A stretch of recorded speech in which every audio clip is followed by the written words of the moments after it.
हुआ था हैदराबाद में, बहुत कम लोगों को पता है इसके बारे में। और सर सबसे पहले आपकी रिसर्च के बारे में जानना चाहूँगा सर, अगर थोड़ा सा फिल्म के बारे में बताएं, आपकी रिसर्च के बारे में बताएं और कितनी डिफ़िकल्टीज हुई during shooting and during research. हमने तो ये सिनेमा के बारे में सोचे सो तारीख थी वो 27 जनवरी 2022, जिस दिन मैं तिरुपति लॉर्ड बालाजी का दर्शन के लिए गया था। जैसा ही टचडाउन हुआ रेनीगुंटा एयरपोर्ट पे प्लेन का फर्स्ट व्हील, रज़ाकार बोल के वेरी स्ट्रॉन्ग इंट्यूजन आया। तो रज़ाकार ऐसा कोई नया चीज़ नहीं है, हम तेलंगाना वालों के लिए तो बचपन से सुनते हुए आ रहे हैं रज़ाकार रज़ाकार बोल के, क्योंकि हम तो गांव वाले हैं। गांव में भी बहुत सारे जो डिमोलिश किया गया, ब्लास्ट किया गया रज़ाकारों के वजह से या उनके द्वारा, वो सब भी हमको देखे सोए और जानकारी है। वहाँ से बचपन से ही रज़ाकार के बारे में वो सोच है। लेकिन वो 27 जनवरी 2022 के दिन ये जो स्ट्रॉन्ग इंट्यूजन लॉर्ड बालाजी ने दिया बोल के मैं समझता हूँ, उस दिन से शुरू हुई। 6 महीने का रिसर्च हुई पूरा स्टोरी के, मतलब पूरा सिनेमा स्टाइल में लेके आने के लिए। 120 के ऊपर किताब पढ़े हैं, एक एक किताब पूरा first page to last page पढ़ के उसमें से पूरा निकाला गया है इसका स्टोरी, स्क्रीन प्ले और स्टोरी। और बनाने से पहले तो हम ये सीक्रेट ही रखना चाहे, लेकिन somehow it got leaked। पहला चीज़ क्या है मैं बोलता हूँ, हैदराबाद में तो बहुत ब्यूटीफुल पैलेसेस है, उसमें बेस्ट पैलेस चौमल्ला पैलेस और एक फलकनामा पैलेस जो 5 स्टार होटल है अभी। पहला चीज़ तो हम कहाँ फेल हो गए, चौमल्ला फलकनामा पैलेस देते ही नहीं बोले शूटिंग के लिए। वही उससे पहले सीतारामम करे, उससे पहले बहुत सारे सिनेमा करे, वो दिए, लेकिन हमारे लिए नहीं देते बोले, क्योंकि हम रज़ाकारों के बारे में सिनेमा निकालने वाले हैं। वो लोग गूगल करे कहीं Gudur Narayana Reddy is producing Razakar, actually जब तक अनाउंस भी नहीं करे, लेकिन लीकेज हो गया। वहाँ से शुरू हुई। हमको ये महीना जो 4 तारीख तक इसका सर्टिफिकेशन मिला, तब तक इतने तकलीफ उठाए। पहले जो सत्ते में थे, जो तेलंगाना स्टेट गवर्नमेंट था केसीआर का, वो जो टीआरएस बोल के फिर बीआरएस कर लिया, बहुत ही उचका देश में वो करूँगा ये करूँगा, लेकिन राजनीति तो यहाँ बात करेंगे नहीं। उन्होंने बहुत तकलीफ दिया, क्योंकि उनको वो सोचा कि हम उनको दोषी बना के सिनेमा में बताने वाले हैं, लेकिन उनको दोषी एक ही तरीके से है, वो भी बहुत बड़ा दोषी है वो, कि निज़ाम जिन्होंने अपना ही प्रजाओं पे बलात्कार करवाया, अपना ही लोगों को मरवाया मज़हब बदलने का कोशिश में, उसका मकबरे पे जाके इन्होंने माथा टेक किया है। हम नहीं जाते निज़ाम का मकबरे पे, माथा टिकाते नहीं। अगर होना बोलो तो अगर निज़ाम का बाप है, वो पिताजी है उनका पिताजी मीर महबूब अली पाशा के अगर मकबरे पे जाके बोलते तो हम टिका के आते, क्योंकि बहुत अच्छा था, वेरी सूफी पर्सनालिटी, हिंदुओं को बहुत मदद किया, कोई हिंदू को हार्म नहीं करा। लेकिन ये भूख की वजह से, राज्य आकांक्षा बोलते हैं ना, जो देश बनाना चाहा तुर्किस्तान का भूखी में और उस पैसे में इन्होंने अपना ही लोगों को मर्डर करवाया, रेप करवाया। तो वो पापी का रूप से हम देखते हैं, और कोई दूसरा मजहब के रूप से नहीं देखते। वो सिर्फ Mir Osman Ali Pasha and Qasim Rizvi, the villain of the movie Qasim Rizvi. हम इनके ऊपर ही हमारा गुस्सा है, इनको बाहर लेके आके लोगों को, दुनिया को बताना है, उस इतिहास के पन्नों को आप जैसे नौजवानों के सामने रखना है, ताकि आप और आपके बच्चे पोते, आने वाले पीढ़ियां सुकून से, शांति से रहना है, गंगा जमुना का तहजीब से जीना है। कोई इसमें उचक के मैं वो करूँगा ये करूँगा बोले जैसा नहीं, सब भारत माता के बच्चे के जैसा जिएंगे इधर। वो है हमारा इंटरेस्ट, वो है हमारा इंट्यूशन, वो है हमारा love for the present day kids, because हम तो फादर ग्रैंडफादर का उम्र के, तो हमारा क्या रहता, बच्चों के ऊपर ही प्यार रहता ना। हमारे देश के बच्चे आज 100 करोड़ लोग आज जवान बच्चे हैं, तो उनको नहीं मालूम है, वो पढ़ने के लिए भी उनको पेशेंस नहीं है, गूगल करके देखने को भी पेशेंस नहीं है। लेकिन एक सिनेमा के रूप में लेके आके अगर उनके सामने रखे, वो भी अच्छा क्वालिटी सिनेमा, एक एक कैरेक्टर में जिए हैं, ऊपर वाला ने क्या करा, इनको एकदम जीवित करके वो कैरेक्टर को उनसे करवाए, एक एक ऐसा इमैक्युलेट काम करे। ये सरदार वल्लभ भाई Patel, the protagonist, the man who has unified the whole country. उस जमाने में 565 प्रोविंसेस रहते थे अपने को आज़ादी मिलने से पहले। 20 प्रोविंस पाकिस्तान में गए, 545 प्रोविंसेस थे इसमें रजवाड़े, उसमें से 3 बच गए थे, 542 मिल गए अनकंडीशनली, जैसा इंडिपेंडेंट कंट्री होगा उसमें मिल गए। मिलने के बाद 3 थे, एक था कश्मीर, एक था दूसरा था जूनागढ़, तीसरा था हैदराबाद। तो कश्मीर में आपको क्या हुआ मालूम है? पाकिस्तान इंडिया सेपरेट होते ही पाकिस्तान वाले आके उधर हमला करके आधा ले लिए, ले लेके POK कर लिए। वो राजा हरि सिंह आके फिर गवर्नमेंट ऑफ इंडिया के पास आया, वो बोले फिर अरे ठीक है भाई मिलिट्री भिजाए उसको वहाँ तक, जहाँ तक हमला हुआ वहाँ तक ही रोक दिए। फिर वो विलीन हो गया, प्लेबिसाइट में जूनागढ़ इंडिया में विलीन हो गया। नेक्स्ट था ये सब चीज़ सरदार वल्लभ भाई पटेल की वजह से। थर्ड था निज़ाम खान, ये जो हैदराबाद प्रोविंस, जिसमें इस प्रोविंस में आज का पूरा तेलंगाना है और 5 डिस्ट्रिक्ट इस महाराष्ट्र का है, आमची मुंबई का है 5 डिस्ट्रिक्ट और 3 डिस्ट्रिक्ट कर्नाटका का है। तो इन जगहों का लोगों को भी बहुत सारे तकलीफ हुए। आपको एकदम बहुत ही इंटरेस्टिंग बात बताता हूँ। आज जो कांग्रेस के जो राष्ट्र के अध्यक्ष है जो मल्लिकार्जुन खड़गे जी, उन्होंने जब 7 साल के उम्र में थे, उनके सामने उनके माताजी को और बहन को रजाकारों ने जलाया जिंदा। आप कभी भी उनसे पूछ सकते हैं। उन्होंने इन मीडिया इन कैमरा वो बोले हैं अभी बीच में 6-8 महीने पहले कि हमारा माताजी को और बहन को हमारे सामने मार दिए गए बोल के वो बोले थे। तो इतने बहुत सारे हैं, 60,000 रेप्स, 2 लाख मर्डर्स किसको बोलते हैं?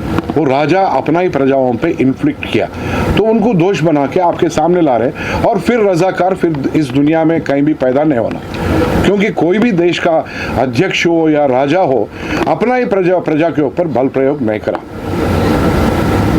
बस सर आपसे जानना चाहूँगा, सरदार वल्लभ भाई पटेल ने बहुत बड़ी भूमिका निभाई थी पूरा देश साथ में लाने में।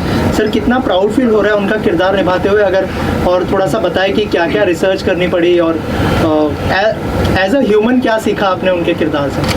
सर रिसर्च तो बहुत कुछ हेल्प की है मेरे प्रोड्यूसर साहब ने और डायरेक्टर साहब ने। हाँ, आइडल मेरे थे वो शुरू से आज तक हैं। अलग अलग आइडल्स होते हैं सबके, किसी का गांधी जी हैं, किसी के नेताजी थे, बट मेरे आइडल वो थे। और अगर वो रोल मुझे प्ले करने का मौका मिला तो इससे बड़े सौभाग्य की बात ही नहीं है मेरे लिए। और इन्होंने मुझे चुना वो रोल प्ले करने के लिए, जबकि ज़्यादातर मैंने नेगेटिव रोल्स किए हैं। तो मेरे लिए तो ये एक बहुत बड़ा चैलेंज था। अब मैंने क्या परफॉर्म किया कैसे, वो तो आप देख के बताएंगे कि मैंने क्या किया है, तो ज़रूर देखिएगा। बहुत अच्छा लग रहा है sir, thank you so much. Makarand sir आपसे जानना चाहूँगा कितना इजी या डिफ़िकल्ट है, और जैसे सर ने कहा कि यूथ को इस चीज़ के बारे में पता चलना चाहिए ताकि इन फ्यूचर जो है ऐसा कोई रजाकार पैदा ना हो कि इस तरह का जेनोसाइड हो, अगर उस बारे में कुछ शेयर करें और थोड़ा सा अगर किरदार के बारे में बताएं सर आप। मैं पहली बात तो ये मुझे लगता है कि गुडूर सर जो है एक तो राजनेता है और वो वहाँ से हैं, तो उनका एक भावनात्मक उद्रेक है, वो जो एक विस्फोट है। वो मैं अभिनेता हूँ, तो अभिनेता एक कलाकार जब होता है उसके पास किरदार आता है, तो किरदार ही उसको एक सशक्त कलाकार के रूप में उसको निभाने के बाद वो बनता है। तो मेरे लिए चैलेंजेस तो ये थे कि आप इतिहास का किरदार करो और जिसके बारे में उतनी मालूमात नहीं थी। निज़ाम हम कहते हैं, लेकिन ऐसा ध्यान में नहीं आ रहा था कैसे दिखते हैं, कैसे बोलते हैं, कैसे चलते हैं। और फिर रिसर्च जब शुरू हुआ, जब बातें हुई स्क्रिप्ट को लेकर कि क्या है, धीरे धीरे समझ में आया कि इतना सबसे संसार का अमीर आदमी, मतलब एक टाइम पर दुनिया का सबसे अमीर आदमी घोषित किया गया था टाइम मैगजीन में 1937 में, और वही आदमी आपको साकार करना है। और उसके साथ ये भी बताया गया कहीं कि ये कंजूस आदमी है। मतलब बड़ा मज़ा आया मुझे कि क्या कंजूसी बाद में सबसे दौलतमंद बनता है। तो ये बातें सोच रहा था, लेकिन क्रूर कहाँ से हुआ?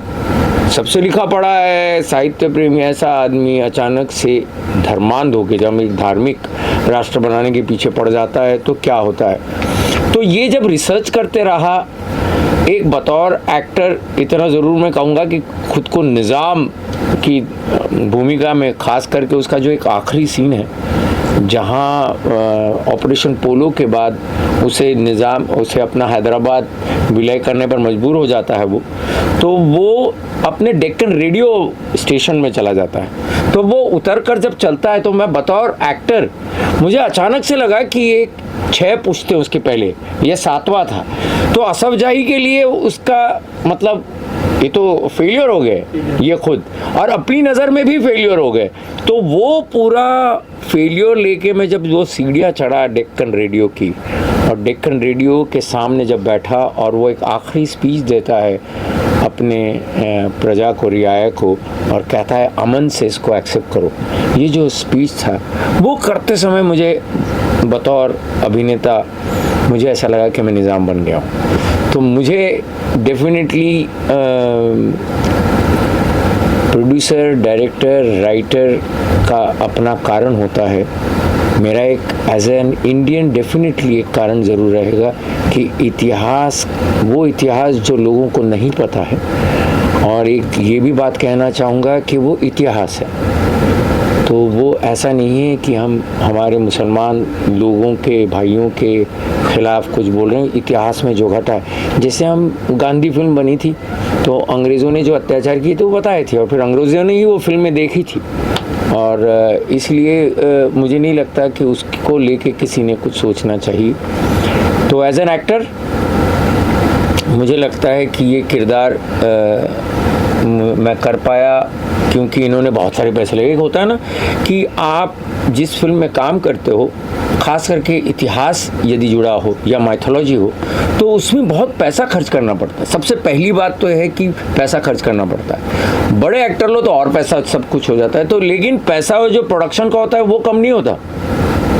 मतलब जो सेट खड़ा करने के लिए या जो एक्शन दिखाने के लिए, मुझे लगता है वो सब कुछ इन्होंने। चारमीनार बनाए, 1,40,00,000 रुपए लगा के चारमीनार बनाया, और सीसी रोड्स बनाए, क्योंकि उस जमाने में डांबर के रोड नहीं थे। जब मिलिट्री का परेड होता ना, तो we have to show exactly what was then. तो चारमीनार को पूरा ह्यूज स्ट्रक्चर, और नहीं तो सिनेमा में चारमीनार के पास तो अभी कुछ भी नहीं कर सकते आप, हर एकदम ऐसा जैम हो गया है पूरा। वेंडर्स के साथ फल बेचने वाला, बैंगल बेचने वाला और कुछ बेचने वाला, फोटोग्राफर्स, ये पूरे भरे हुए रहते। तो रियली 1946, 47, 48 को क्रिएट करना उतना आसान नहीं है। आप इमेजिनरी सीजीज बना के चल सकते, लेकिन हिस्ट्री को क्रिएट करना तो it has to be exact, print रहना पड़ता। तो जो क्वालिटी हमने निकाले हैं, ये शायद बाहुबली नहीं हो सकता, लेकिन ये राजमौली डायरेक्ट नहीं किया होगा, लेकिन हमारा जो याटा सत्यनारायण जो डायरेक्ट किया, ये जो गूडूर नारायण रेड्डी ने प्रोड्यूस किया, टॉप ऑर्डर सिनेमा है। इस बीच में नहीं तो सिनेमा इंडस्ट्री का हिस्ट्री में बड़ा हीरो या बड़ा हीरोइन को नहीं लगा के निकाले, सो एक ही सिनेमा है, हिस्ट्री में खट जाएगा। यही हमारे बड़े हैं, यही बड़े हैं। आज इन्हीं के यही फाउंडेशंस है जो इस सिनेमा को खड़ा के प्रजा के बीच में लेके जाके हर एक का आंख खोलने का और उनको उत्तेजित करने का जो कोशिश इन्होंने किया, एक एक कैरेक्टर में वो जिए हैं, जी के उस कैरेक्टर का वैल्यू को एनहांस किए, ताकि आप लोगों का अच्छा ही हो कल का। सर आपसे जानना चाहूँगा, जैसे कि सर ने कहा कि बहुत ही डिफ़िकल्ट था पूरा सेट रिक्रिएट करना, सबके सामने इन चीज़ों को लाना। एज अ विलन कितना इफेक्ट किया जो मतलब उस समय उन्होंने किया था, आपने तो खुद फील किया होगा एज एन एक्टर, अगर कुछ शेयर करना चाहे सर उस बारे में, और क्या क्या रिसर्च करनी पड़ी एज एन एक्टर? कोई भी काम जिसमें चैलेंज ना हो, एक्साइटमेंट ना हो, उसमें वैसे भी मज़ा आता नहीं है, वो वैसे भी बोरिंग हो जाता है। और मैं वैसे भी एक लालची और भूखा एक्टर हूँ। मैं हमेशा सोचता हूँ कि ऐसा कुछ करूँ जो थोड़ा अलग हो। वो थोड़ा अलग चुनने के चक्कर में थोड़ी मेहनत ज़्यादा करनी पड़ती है, थोड़ी रिसर्च ज़्यादा करनी पड़ती है, थोड़ी जान ज़्यादा खपानी पड़ती है। और रही बात इसकी तैयारी की, तो तैयारी का कोई एक फिक्स लाइन नहीं है मेरी कि मैं इस तरह से तैयारी करूँगा। कभी कभी किसी रोल के लिए मैं कव्वालियाँ सुनने लगता हूँ, कभी कभी मैं पॉप म्यूज़िक सुनता हूँ, कभी कभी मैं लोमड़ी को देखने लगता हूँ। घंटों में जो है किसी एक चैनल पे जो है लोमड़ी देखता रहता हूँ। तो वो पागलपन करना पड़ता है, क्योंकि आपको पता ही नहीं रहता है कि आपको किस जगह से कहाँ सुर मिल जाएगा। कहीं आपको, क्योंकि जब हम पेंटिंग बनाते हैं तो रफ स्केच पे आप पूरी तरह से पेंटिंग के ग्राफ को तय नहीं कर पाते हैं। तो वो फाइनल हो जाती है, तभी पता चलता है कि कुछ अच्छा बना कि कुछ ख़राब। इनिशियली आप ट्राई करते हो, आप सोचते चलो ये रंग डालता हूँ, फिर ये रंग डालता हूँ। अभिनय की भी तैयारी कुछ इसी तरह की होती है, बट वो बड़े मज़े की तैयारी होती है। तो तकलीफ़ की जगह मैं उस शब्द को रिप्लेस करके लाऊंगा चैलेंजेस। तो चैलेंजेस अगर लाइफ में भी ना हो तो लाइफ भी मोनोटोनस हो जाएगी। तो वो मुझे चैलेंजेस लेने में भी मज़ा आता है, और मैं वैसे भी पर्सनली भी बहुत जल्दी बोर होता हूँ, अपने आप से भी जल्दी बोर होता हूँ, अपने कपड़ों से भी बोर होता हूँ, अपने लुक से भी बोर होता हूँ। तो जिसको अपनी पर्सनल लाइफ में इतनी बोरियत होती है, उसको रोल्स में तो ज़्यादा बोरियत होती है। इसलिए मैं चाहता हूँ और मैं ऐसे ही रोल चुनता हूँ जिसमें मज़ा आए। बात रही क्रूएलिटी की जो आप बता रहे हैं, ये सब साइकोलॉजिकल गेम है। जितना आप अपनी साइकोलॉजी के साथ, अपनी सोच के साथ खेलोगे, उतना वो क्रूएलिटी, वो बारबेरियननेस, वो हार्शनेस वो पैदा हो जाती है, और वो आपके चेहरे में, वो आपकी बॉडी लैंग्वेज में, वो आपके जेस्चर्स में, पोस्चर्स में बाय डिफ़ॉल्ट आने लगती है। बहुत ज़्यादा उसके लिए कुछ नहीं करना होता है, सिर्फ सोच को एक दिशा में ले जाना होता है। वही मैंने किया है। और सर, मैं आपसे जानना चाहूँगा, जब भी इतिहास के पन्नों को फिल्म मेकर अपने फिल्म में उतारते हैं तो दोहरी मार झेलते हैं, एक राजनेता की तरफ से, एक CBFC की तरफ से। आपके लिए कौन सा चैलेंज ज़्यादा रहा? मैं राजनीतिक आज होके आज बीजेपी पार्टी में हूँ, लेकिन 40 साल गए, 40 साल कांग्रेस में रहा। मैं एक जिम्मेदार आदमी जिस एरिया से, जिस हैदराबाद से हूँ मैं, तो उधर जो इतने बुरे चीज़ हुए वो मैं शोकेस करने का जिम्मेदारी मेरे कंधों पे लिया। भारत माता का बच्चे का जैसा लिया, भगत सिंह का भाई का जैसा लिया, लेकिन मैं एक पार्टी, एक मज़हब, एक प्रांत का आदमी का जैसा नहीं लिया। मैं इस देश का फर्स्ट, हम सिटीजन ऑफ इंडिया है ना, सिटीजन ऑफ हमारा गांव का तो नहीं बोलते। तो as a citizen of this country, I thought it is my responsibility to showcase what I know about my place and where what has happened is something very unusual, where nowhere it has happened like that. No king has inflicted such injuries or hurt them irreparably like Nirbhaya से भी 60,000 निर्भया हुआ उधर, 2 lakh murders हुए। तो किसको बोलते हैं? बहुत बड़ा जेनोसाइड है, साइलेंट जेनोसाइड ऑफ हैदराबाद, उसलिए बोल रहे, एकदम निशब्द मारण होम है। रेड्डी सर, आपसे जानना चाहूँगी, जब ये फिल्म लाना बहुत एक चैलेंज की बात है। जब टीजर और ट्रेलर रिलीज हुआ था तो सोशल मीन्स काफ़ी ट्रोल हुआ, या फिर आपको कोई धमकी भरा कॉल वगैरह आया कभी? आए, बहुत सारे धमकियाँ हुए, कम से कम 1100 धमकियाँ, 1106 धमकियाँ हैं अभी तक तो, कि मार देते, काट देते, वो करते मैं बोला ठीक है, mean life and death is simple, it is like U turn the light of, it light is gone, turn the light on, light is on. So I am, as long as I am living, I have made my history. I have already got my cinema into the domain of the universe. So even if I die or live, what does it matter? I have done my part. So you can't eliminate or erase what I have created, right? So those people, whoever wants to inflict injury on me, they'll be failing in their life miserably, because I am doing with a good intention to enlighten my youth, my people, my children, my nephews, my daughters, my daughter-in-laws of the universe. I am enlightening them so that no other Rizakar will take birth in this country and inflict injuries on their own countrymen. I am making, you have to understand it very subtly. So any person who has that evil mind or evil design will nullify himself. He will stop, he will henceforth desist from doing any kind of such idiotic things in the world. We have to live. Ganga Jamuna तहजीब से जिएंगे, parallel जिएंगे।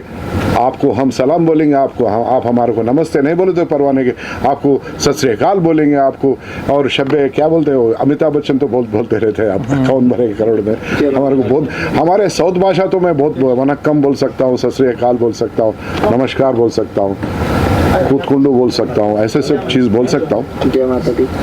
अच्छा, हमारा cinema का अभिनेत्री आई है, तो I will introduce, she is Anushriya Tripathi. ये सिनेमा में डेब्यू की है, तो उनका फ्लाइट लेट होने की वजह से कुछ ये हुआ। और कुछ प्रश्न है मेरे लिए? So I wanted to know from you, how was your experience working on this film? It was a wonderful experience because ये मेरा डेब्यू है, and एक फर्स्ट टाइम एक्टर के लिए it's such a blessed opportunity कि इतने बड़े actors के साथ काम करना, इनके साथ मकरंद जी के साथ स्क्रीन शेयर करना, और ये मेरे लिए I am really thankful to my producer Guddu Narayana Reddy ji and my director Yata Satyanarayana ji for giving me this opportunity. It was a wonderful experience. Thank you. Right. Also sir आपसे जानना चाहूँगा, जैसे आपने कहा कि बड़े एक्टर्स तो नहीं है लेकिन आपको बेस्ट एक्टर्स मिले हैं, थोड़ा सा अगर बताएं कि कैसे कास्टिंग हुई, क्या सोचा था आपने, क्या पहले से सोचा? I would like to underline one point. बड़े एक्टर ये बड़े हैं, मेरा मतलब है एस्टेब्लिश हीरोज सलमान खान, आमिर खान, हमारा कौन है वो बन्नी, या नहीं तो शाहरुख खान, ऐसे लोग. हाँ, मैं उनके लिए कोशिश भी नहीं किया. बॉलीवुड में तो I can not even afford. मैं टॉलीवुड में किया. I mean, categorically I'm telling, nobody had the guts to come and act in this movie. Yes, I don't mind being on record saying these words, because no one had. No, it's a delicate. What is delicate? I don't understand. You're not hurting anybody. You're only bringing out the history in front of the people. So anyway, I thought whatever may happen, but they are God sent messengers in this movie. Each person, Makarand Deshpande, he will act like original निज़ाम. वो तो निज़ाम जरा झुका हुआ रहता है, लंबा है, 5'10" है, वो 5'3" है. 7 इंचेस को उन्होंने कंट्रोल किया उनके झुकावट में. तो ये है इतना डेंजरस आदमी, सच ए ड्रेडफुल पर्सनालिटी. जो अपन शोले के बारे में सुनते हैं, बच्चे सो जाओ नहीं तो गब्बर आ जाएगा, बच्चे सो जाओ कासिम रिजवी आ जाएगा. मैं एक बात बताऊं आपको, मेरे को ना अक्सर ये बोलते थे कि राज, कासिम रिजवी का अगर डीएनए चेक करवाया या तेरा डीएनए चेक करवाया ना तो मैच हो जाएगा. तो ये बहुत बड़ा कॉम्प्लीमेंट है अपने आप में. तो कई बार बोलते थे पुनर्जन्म हो गया है कासिम रिजवी का. 2-3 बार the day he came for look test, he came and sat in front of me. मैं मेरा फोन से फोटो लिया और मैं तुरंत किसी को भिजाया, कैसा लग रहा है, अरे क्या है, कौन कासिम रिजवी पैदा हो क्या है, क्या ऐसा था. एंड सरदार वल्लभ भाई पटेल, ये हम तो सरदार वल्लभ भाई पटेल, मैं उसी कॉलेज में पढ़ा, तो कैसा he is a hero actually. Hero को क्या करे, उस ज़माने में भी मार्केटिंग कर लेके महात्मा गांधी और जवाहरलाल नेहरू बना दिए. सरदार वल्लभ भाई Patel actually should be number 2, और गांधी के बाद में सरदार वल्लभ भाई पटेल रहना चाहिए. नेहरू जी इस देश के लिए अन्याय किए, क्योंकि हाथ से हो रहे ठंडा बैठे हुए, क्या बोलो तो, अरे स्टैंड स्टिल अग्रीमेंट दिया ना. अरे स्टैंड स्टिल अग्रीमेंट देने के बाद भी अगर मेरा प्लॉट है, मैं आपको बेच दिया, अग्रीमेंट करा, तो आप घर बनाना शुरू करते without even agreement in that document. तो क्या करे, तो मैं आपके ऊपर कार्रवाई चलाता हूँ ना, पुलिस के पास जाता हूँ, कोर्ट को जाके रेसिस्ट नहीं करे जैसा रेस्ट्रेंट ऑर्डर लाता हूँ. मैं प्रधानमंत्री होकर ठंडा बैठे, उस टाइम पे उन्हीं का जो मंत्री है, home minister, deputy prime minister Sardar Vallabh भाई पटेल ने इस देश को टूटने से बचाया, इस देश को कैंसर होने से बचाया, फिर बंटवारा होने से बचवाया इस देश को, वो है सरदार वल्लभ भाई पटेल.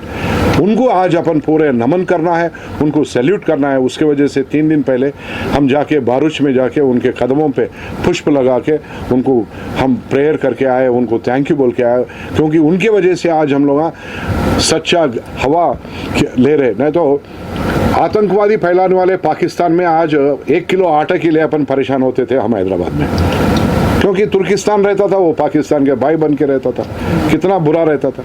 हैदराबाद का बिरयानी आप कभी नहीं खा सकते थे, क्योंकि दूसरा देश को जाते थे आप उसमें, अगर वो इसमें नहीं जुड़ा तो इतने सारे ब्यूटीफुल थिंग्स है. एंड इसमें आप सोचेंगे सिर्फ ओनली एक्शन है. Here is a glamorous lady who has even parted with her glamour in the movie also. तो there is glamour also. Sir एक चीज़ पूछना था, एक्शन काफ़ी अलग है, काफ़ी डिफरेंट और काफ़ी शॉकिंग है जी, और जो इतना आसान नहीं होता है, वो आपने कैसे मैनेज किया बताना, या इतने एक्चुअली जितने हाथ से हुए, हम न्याय तो नहीं करे लेकिन अन्याय भी नहीं करे कि सिनेमा प्रोड्यूस करने में 60,000 बलात्कार, 2 लाख मर्डर्स को हम इसमें तो पूरा नहीं बता सकते. 2-3 बलात्कार बताए, वो भी बहुत हेवी दिख रहा है सिनेमा में. उसमें भी थोड़ा हम कटिंग फिटिंग करके अभी नया हिंदी वर्जन के लिए तो थोड़ा कम करके लेके आ रहे, क्योंकि सिनेमा को ग्रिप में लगाना है, फास्ट, ऐसा मतलब कहीं बोरिंग नहीं होना. तो we have tried our best to portray the best possible manner, और CG इफेक्ट्स भी है इसमें, बहुत सारे, कम से कम 8 करोड़ रुपए का CG है इसमें, कंप्यूटर ग्राफिक्स भी है इसमें, क्योंकि we had to create that 1946, 47, 48. We had to show the exact vehicles, we had to show the palaces, furniture and jewelry and all that. So we did our best. We only wish and pray and appeal to all the citizens of this country and also outsiders through you to watch this movie at least once. हर भारतीय ये देखना है, irrespective of their मज़हब. Every friend of this country must watch this movie. Every बहन हमारी, every माता जी इस cinema को देखना बोल के मेरा अपील है आपके जरिए. सर जो अपोजिशन है वो लोग बोल रहे हैं कि प्रोपोगेंडा हो सकता है और ये सब, तो अगर थोड़ा सा कुछ कहना चाहे आप, अगर कोई मैसेज दे. नहीं, अपोजिशन कौन opposition? Congress. Yes. Congress party तो इस इतिहास को उस पन्नों के ऊपर खून लगा के ऐसा पाँव से कुचल दिया. कांग्रेस क्या बोलती है? कांग्रेस की वजह से इस देश इतना खराब हुआ है. मैं कोई और दूसरा इससे ज़्यादा वो लोग आ सकते क्या फिर सत्य में? कभी नहीं आ सकते. अंडरलाइन कर लो, देश में कभी नहीं आ सकते. और वो लोग वही बात करते. वो लोग तो शव के ऊपर मुरमुरे खाने वाले हैं कांग्रेस वाले, डेड बॉडी के ऊपर मुरमुरे खाने वाले कांग्रेस वाले, क्योंकि उन लोगों को बंटवारे में ही उन लोगों का जीवन है. Divide and rule, appease some community and take votes. As a politician नहीं बात कर रहा हूँ, तो अगर आप बोले मेंशन करे बोल के मैं उनका नाम ले रहा हूँ, they go for appeasement of people, communities. Here, if you talk about I am a BJP guy, I don't appease anybody. I say मैं धर्म के लिए करता हूँ, सनातन धर्म का रक्षा मेरा जिम्मेदारी है. मैं भारत माता का बच्चा. Country first, party next, person last. हमारा वो है. आपका क्या है? Family first, country next, person last. लेकिन सर जब से बीजेपी सरकार आई है तब से ये टाइप की मूवी बनती है. कांग्रेस के टाइम पे ऐसी मूवी क्यों नहीं बनती? क्यों नहीं बनते बोलो तो कांग्रेस वाले तो वही पार्टी के है ना. कांग्रेस वाले तो वही MIM के हैं. अपीजमेंट पार्टी है वो, सूडो सेकुलर पार्टी है. कहाँ है? कभी सीधा खड़ा है क्या? आज आके कोई राहुल गांधी आके वो करता है ऐसा थोड़ी है. तो I don't want to deviate from the cinema, so please let us stick to the cinema only. Okay sir, thank you. Biryani खाई थी, फिर बिरयानी खिलाएंगे. सक्सेस करिए. Thank you very much.